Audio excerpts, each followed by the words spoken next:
it's a real pleasure to be amongst friends new and old, and people that I'm excited to learn from you about how this history connects everyone together. I mean, this history starts with my father's documentation of CHARAS and my discovery of it as a child, and then being inspired just by the imagery, but not really understanding the context. And so then, as I've grown older and understood what the history was and what the accomplishments that CHARAS activated in the early 1970s, it seemed really apparent to me that we would need to further explore this. And so this video goes between archival photography and interviews with Chino Garcia and Karen Becker in 1972, and then goes to interviews with Chino Garcia and Sal Becker at the site of the dome in 2017. And it ends with kind of an imagination of a future of domes expanding across the city. So, yeah, peace on that. Thank you.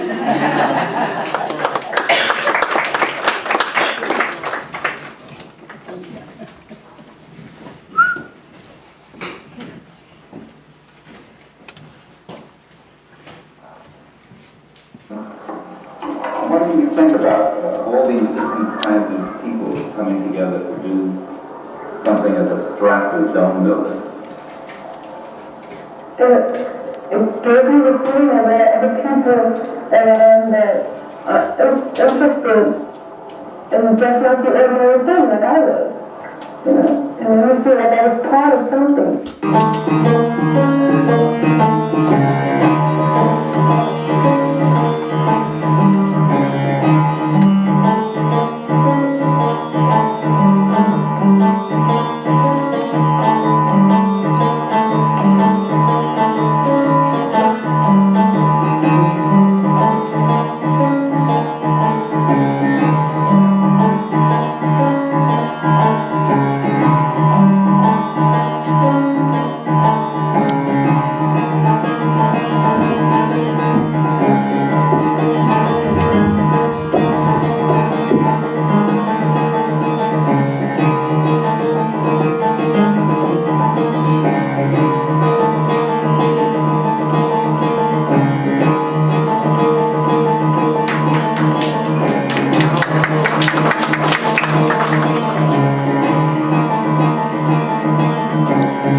This is the area that one time it used to be empty lots all the way.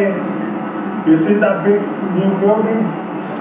All this was all empty, all the way to Clinton Street, which is around 2 blocks that way, going north. We are located on South Street and the FBI Drive, which is right there.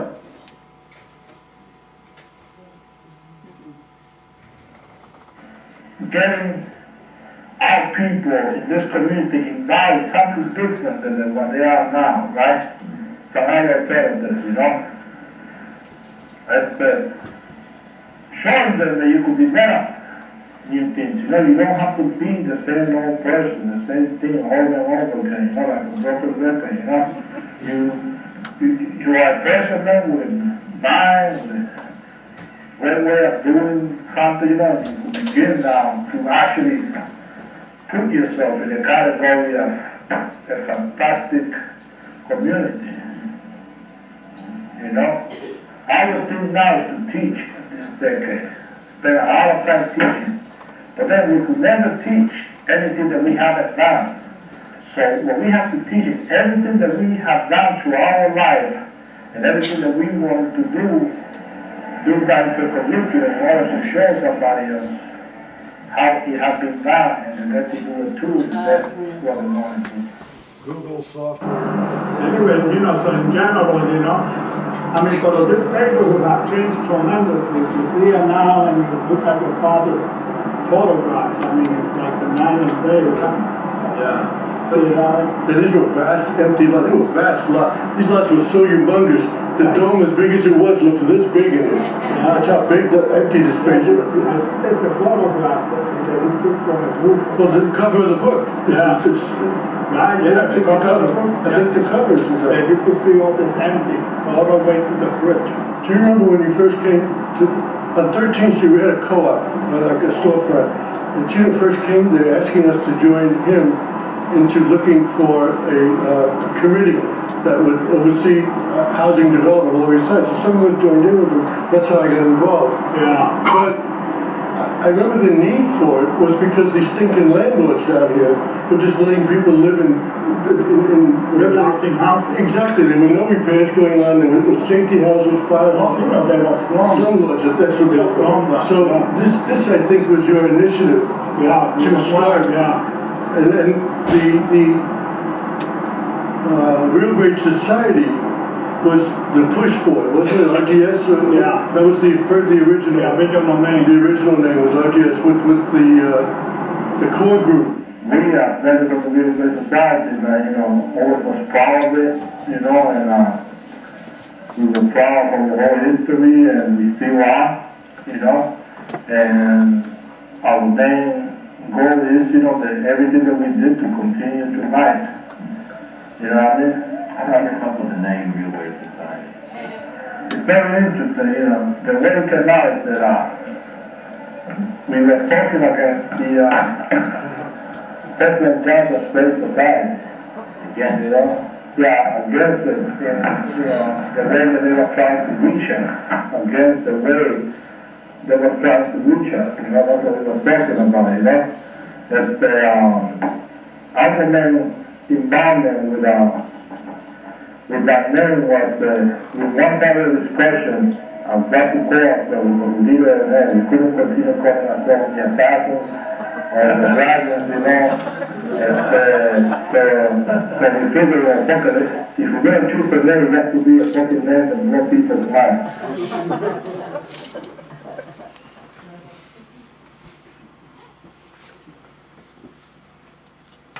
We needed a fantastic thing, a Real Great Society members. We knew that we had to even do something with it.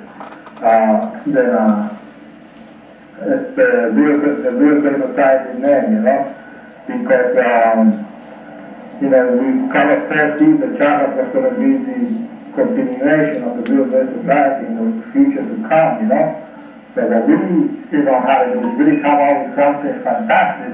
Or come up with something really that nobody understands, right? So we decided to take the first initial, after hours of trying to figure out a few days and things like that. We finally decided to take the first initial of each original member of CHARAS, which was 6 of us, and each initial will come out to a sound. Once you put them together, so if you remember the concept with the initials, you get all kinds of different beautiful sounds and housing sounds and that type of sound, So it's, we finally decided, fuck it, CH, AR, AS, you know what I mean? CHARAS, you know what I mean? They came out from the grandeur. Yeah, so gladly beautiful, you know what I mean? And then what do CHARAS do, and CHARAS mystery. What is CHARAS, whatever you want it to be, CHARAS is, very mysterious word, whatever you create the meaning of it,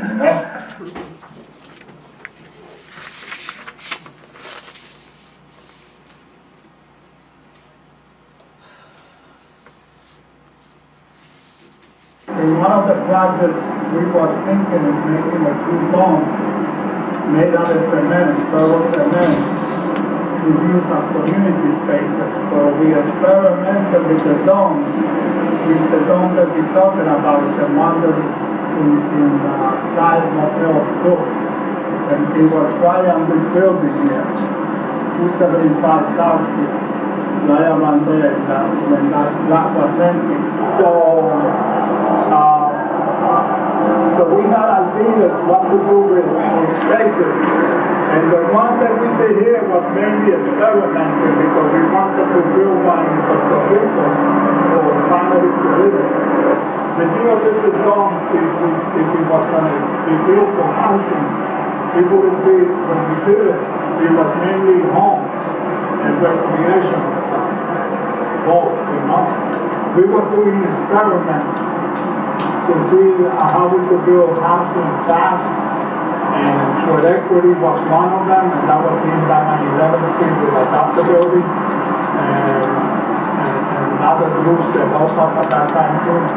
And then also the other thing is, figured out what how to do geodesic domes so we could do it in concrete, American Indian tribes, we focused some of them, and also out in Puerto Rico. We started doing new stuff, organizing ourselves and our people that was being involved with us in new styles and new deals, you know what I mean, new type of activities, you know, and all that became the thing to do to a lot of people, you know what I mean, the thing to be at, you know.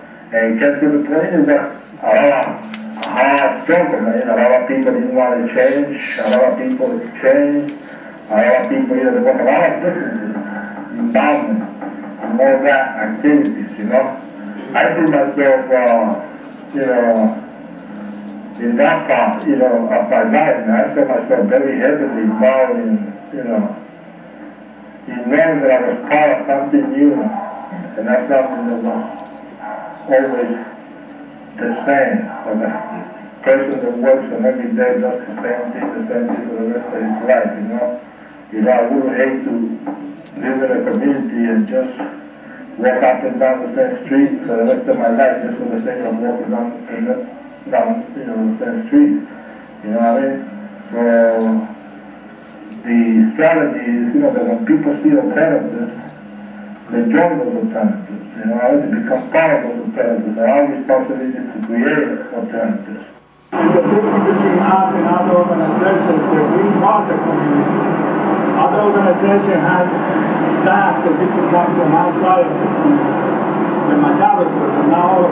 Well, what I liked about what happened with CHARAS too was that once he took over this building, this giant school, it was like going to be a dark room for this and a cooking club and this and a film club, and he started a cultural organization that was housed right now. It wasn't just for CHARAS, it was for everyone, and everybody knew that they could go to CHARAS for help or for space, workspace. Everybody needed workspace. I remember Armando and I were trying to get a dark room together, and we were getting the plumbing started, and then all of a sudden the building was being lost. Hello, is the Papa there? No, he's not. So he's still around, right? He is around, yes, that's July 8th. Oh, you have Chino, what's your name? July. July, oh, beautiful. You brother, also in July. Wow. Same as the Matthew. So what do we have here? Chino Garcia, South Metro. Hi, how are you doing? Hi. I used to be involved in the development of a lot of housing Yeah. in the 60s. You may know this over here. I can do with you. I am the associate director. Okay. That's it. Nice meeting. I'm Chino Garcia, okay? Yeah. Your name again? Chino Garcia. Chino Garcia. And Sal. Sal. Okay. Very nice meeting you. I don't want to interrupt. Take care, thank you. It was really something else, man. It isn't an everyday thing, like going to school and learning some new math and not knowing the music and building a band and learning how to build bands and learn just some technique about it. It's something that you feel like you're going to use someday, you know?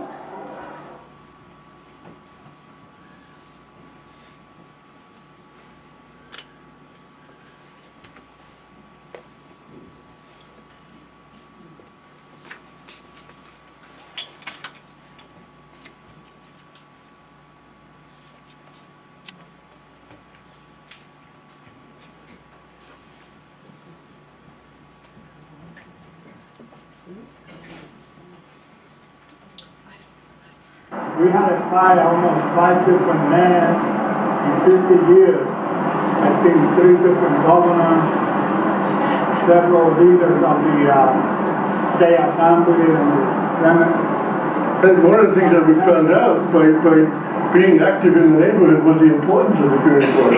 For years we knew nothing about it. And they controlled whatever we did, they controlled what we wanted to do. Whatever we wanted to do, they controlled what happened. And we didn't realize until people like Chino would go there and say, I want to be part of this. Yeah. See, the point is to us, if we co-adjust ourselves to something that is done, we co-adjust ourselves to anything, it's necessary to adjust ourselves to, you know? And that was the importance of the dome. Did you feel that the abstractness of the dome project was something that was important? What you mean the abstract? A dome is a very foreign thing to the Lower East Oh, Side. yeah. That was very attractive too. You know, the shape, the mathematical part of it, you know, all that was very attractive to a lot of people in this community. Yeah, for a lot of people anyway, people just get attracted, you know, attracted to that sort of stuff, you know. You had the Italian groups, you had the Jewish groups, you had the black organizations, and all of them knew CHARAS. All of them knew because CHARAS had a mixture of everybody in it. You know, they had a group called the Puerto Rican Council, which we called the Conceded. They had a group called Little Italy for this, and then we had the United Jewish Council. But CHARAS, I think, stood above all of them, in fact, because they invited everyone in, took care of everyone.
Harry Potter. That was great. Another round of applause for that.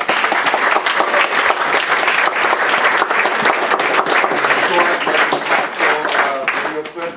I'm Harry Bubbins from Greenwich Village Society for Historic Preservation. We're part of this event tonight too because of our oral history project that Chino Garcia, we've released his oral history on our website.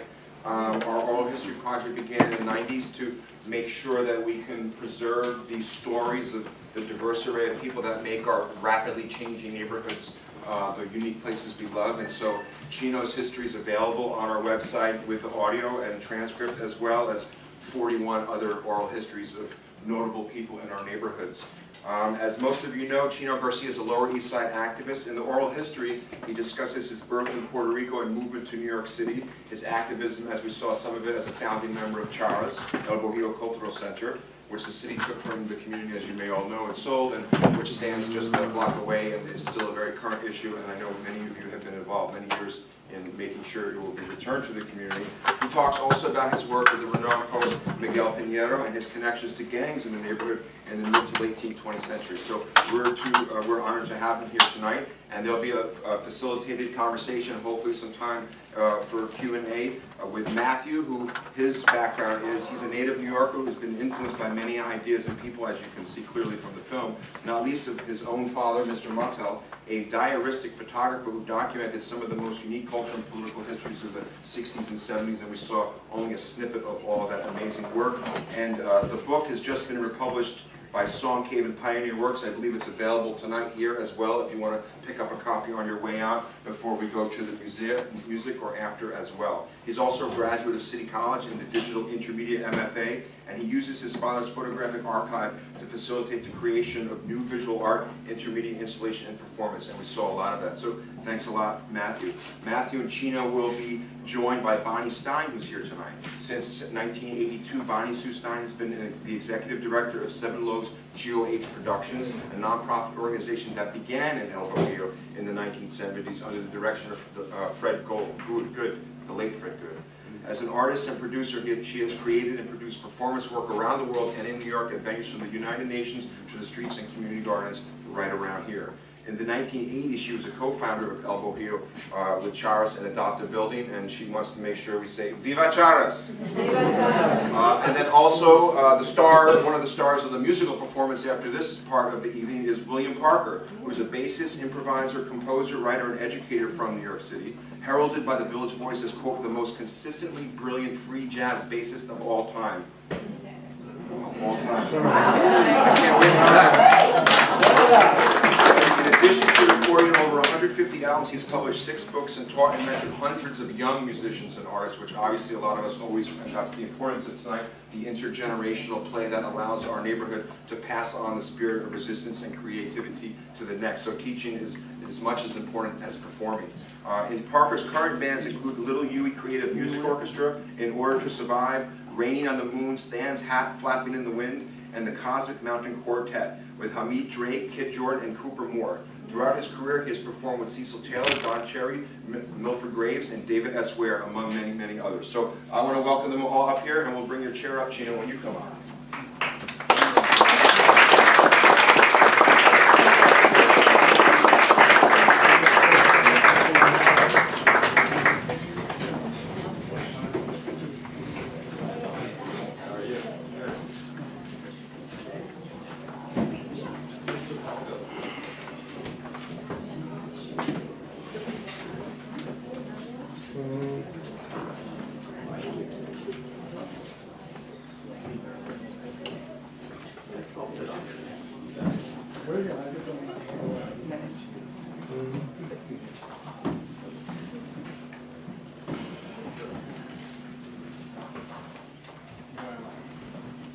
Turn that on.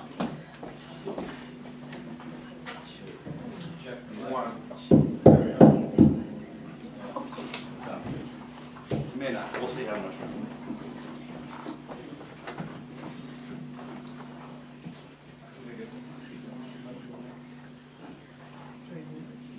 Well, I don't have. Start with I would like to say you for Matt to do that documentary. That, you know, we did that very fast, you know, so it's probably haven't been finished yet. And the person that was with us was Sal Becker, which is Salvador, and it's the S of CHARAS. And he's been with us since he was really young, and his family, you know, and the person in charge of putting together that particular dome there, this main one, was Roy Ortiz, you know, and he also was a resident of this neighborhood since we were we've been friends since we were teenagers, and he was one of the main technicians. You know, one of the things about the dome is that we actually had a team of technicians that Buckminster Fuller trained and Michael Benelli to know how to make them, teach them, and which it was Roy Ortiz, Luis Lopez, Edgar Rivera, and a few other characters, you know, and basically, I mean, we did a lot of domes, you know, a couple of hundred of them probably, and some homes in Puerto Rico and upstate New York, you know, and it's basically, you know, a lot of people used to tell us, you know, why, you know, why domes, or why, you know, the thing is, you know, the trick in being activists is that you gotta figure out a way how to get the community involved, that the dome was perfect. First of all, it wasn't common in the neighborhood, right? So people used to look at you, put them together. We used to do all kinds of domes, you know, and a lot of festivals. We have one that was 30 feet diameter, which we put in festivals throughout the city. And it had a cover in the top, and theater groups would use it, dance groups, you know, poetry groups, you name it, all over the city, you know, and it would cover them from the sun because you had a parachute in the top. And that would hold maybe 25 people sitting, plus a small area for entertainment, you know, and by doing that, it created a different atmosphere in any neighborhood that we did festivals, you know, and activity, you know, and it gave a different sort of feeling to people. And then also kids used to love climbing all over those things, you know. So it's, you know, so it was important to do that, you know, and the atmosphere was the dome itself became a discussion. And we also used to teach in many schools, classes, workshops. We also did a comic book that we used to take to public schools and do projects with little kids and teenagers, you know. So that's important at the dome. But CHARAS in itself, as a community activist, we also, you know, together with Adopt the Building and a few other groups, the 11th Street movement, you know, we did things like solar energy. We was talking about solar energy in 1965 when it wasn't common about it. You know, people wasn't even talking about solar energy. You know, and in a neighborhood where the majority of the leadership at that time were Latinos, we were already talking about the possibility of not only doing solar energy, but actually putting it in a building where people live and see if it works. It didn't work, but at least we tried it. You know, but engineers from all over the world, you know, came to see that piece. And now, at that time, a solar energy panel that we made by hand, you needed like 6 to 8 people to carry it. Now, in this modern age, one teenager could take a solar energy panel and carry it with one hand. You know what I mean? But what's important is to try it, And what you try, and man, all kinds of nuts will come from all over the place, you know. And that's the beautiful part about it, you know. You know, people experimenting, people coming. The same thing with the wind, the energy that we did. I mean, the turbine that we put on East 11th Street, you know, also another project. Technically, both projects, the hot water and the windmill, technically it wouldn't work for a tenement building of 11 families, you know. But what was important is that many engineers came from all over the world, not only the United States, you know, came and saw it, actually experiment, and then they went to their own hometowns and began to create it and make them better. And like I say about the panel, that now you could carry one with, you know, with 5 fingers. So those are things that are important. They were new ideas and action. And the other thing was sweat equity. You know, who the hell thought that we would take a tenement building and renovate it with a whole bunch of volunteers. And that was also another experiment, and we built 11 apartments and it's still standing, you know, and some of the original tenants, I think, still live in it, you know. But those are things, you know, that if you want a community to move, you gotta create ideas that are different than anybody else, and then begin. And a lot of these projects that I just mentioned, they got scattered all over the world, all over the city, Chicago, Detroit, you know, San Francisco. They started doing the same things, and they used to come here, learn they used to come to the adoptive building, CHARAS meetings, you know, and begin to experiment themselves and go back into their own neighborhoods or somewhere around the United States and Europe also and other parts of the world, and begin to experiment some of those ideas, you know. And in top of that, you know, one of the greatest things that we have, you guys got a problem. And we told them, yeah, what's the problem? You know, because we also told them to go in the street and see if there was a pipe from the city leaking into our basement. So they broke 10th Street and they opened up 9th Street and they couldn't find a leak. You know, so they come and say, you know, this water is not city water. And we thought, what do you mean this water is not city water? And they say, somehow you guys got a stream underneath this building and it's leaking into the basement. Yeah. So you gotta pump this water out. Let's pump the water out and see where that water is coming from. It has to come from some wall, somewhere in this place. And what it is I remember when we was working in the Plaza Cultural and we was putting in those widow trees, you know, and Liz Christie was the one that was in charge of putting in the trees in the plaza.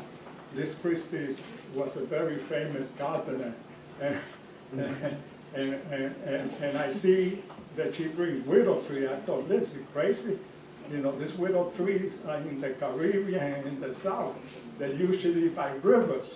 How the hell are we gonna put these trees in here? Who's gonna water them? Because widow trees take tons of water daily, you know. And she said, oh, no problem, Chino. And she said, look at here, guys. And she takes out this map. And it was unbelievable. There is the city map that the city has. And it shows every stream from First Avenue all the way to the river. There is natural water, really clean water. Unbelievable. That is underneath this neighborhood. You know, every stream. and the city document that stuff. How they do it, I don't know, so they did it. And this said, this is what's going to wall the widow tree. So the reason you see all these widow trees in this neighborhood that we put in at that period, you know, was watering them is those streams, you know, underneath the ground, and they're natural. You know, so it's really interesting stories, you know. Somehow we took care of that problem with that street, but anyway. We got one question from Sarah, and then we're going to wrap up this part of the Thank you. conversation. Just staying on the topic, because I'm a member of the Plaza for many years, but staying on the topic there, can you say we have the remnants of where the posts were in the dome that was in the plaza, but I haven't seen pictures here, so I don't know if your father documented that one. Can you talk about what happened in the dome at the plaza? I guess it was mostly recreational, or what did you guys do? Yeah, that was put there for recreational purpose. It was a shadow for the musicians and the actors because the sun was so strong that during the summer they had a hard time. So we put that, and then we put a parachute or canvas or plastic over it, and that would protect them from the sun. You know, and when it rains, protect them from the So rain. so the musicians would sometimes play inside? Yeah. And where would the audience be? They would squeeze in there with them? Well, depends on the weather, but usually it's like it's there now, you know, it was the same type of sitting stand. The only thing is that at that time used to be wood. And so you either have the cover on, or if it was sunny, take it off.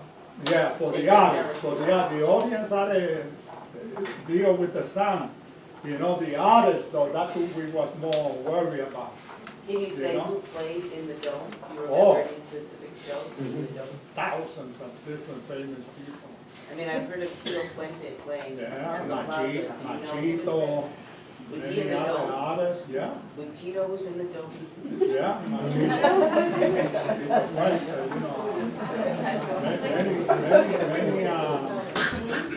many famous people, not only Latino, or musicians of all kinds of races and nationalities played, in there.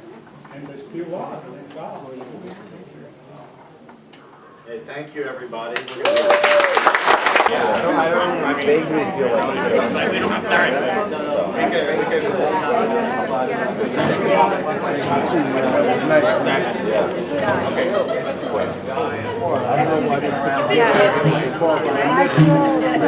Right. I mean,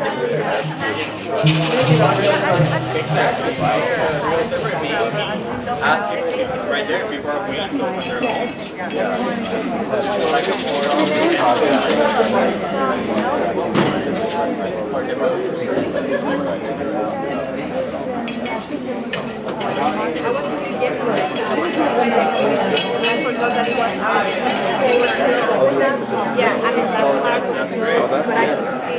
That's on a scale of 1 to 10.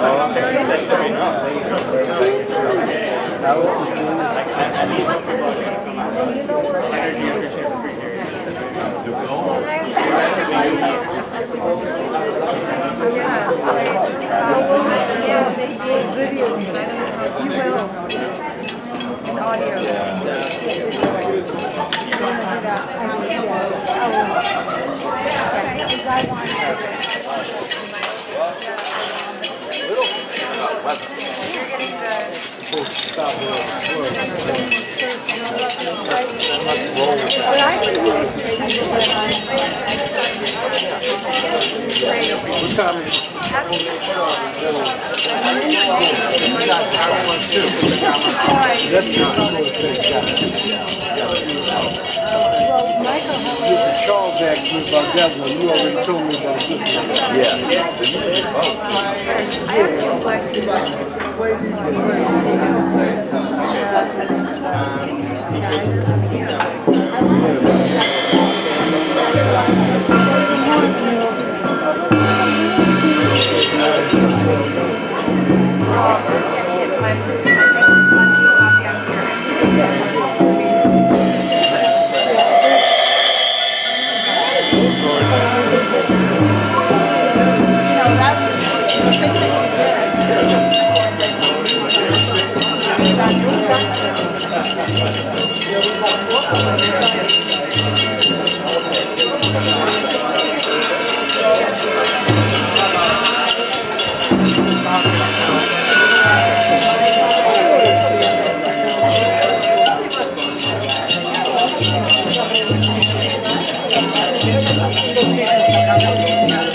Around 5:30, I have to run out to read at a memorial, and then I have to come back around 8 o'clock. So that's where I'll be most of the day if you want. Yeah, it's fine. Thank you so much.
Everybody.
Your words are just in my head.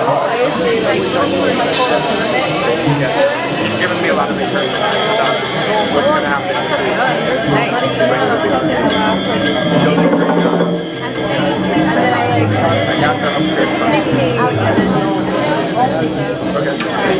Every time I do a workshop, I'm happy and more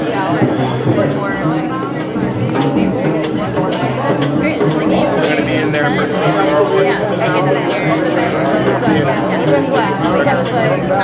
last time I could worship, I cut my hair.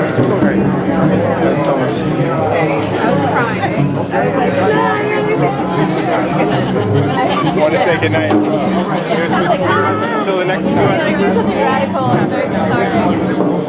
Yeah, this whole thing. I'll just focus on everything.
Okay, so the thing is, I want to leave this song. And by the way, so far it comes from Alejandro and Andrea of how it looks like. I really need to in the middle, like for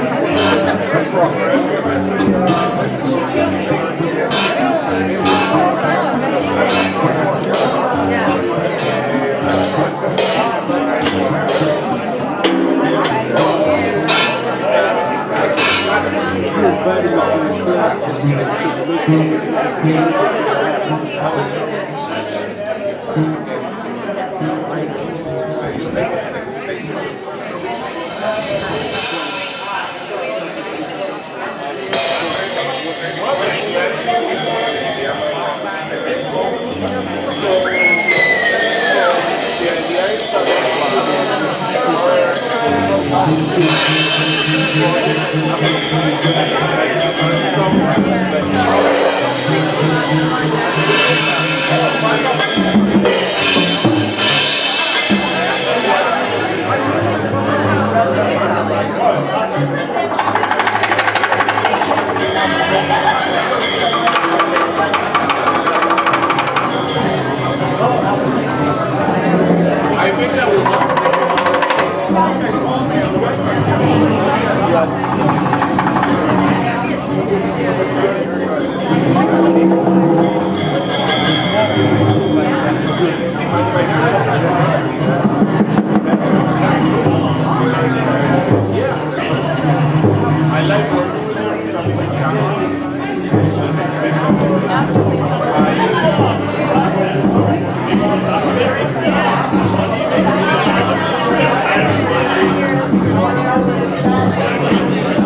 have cases. That's the weather crisis.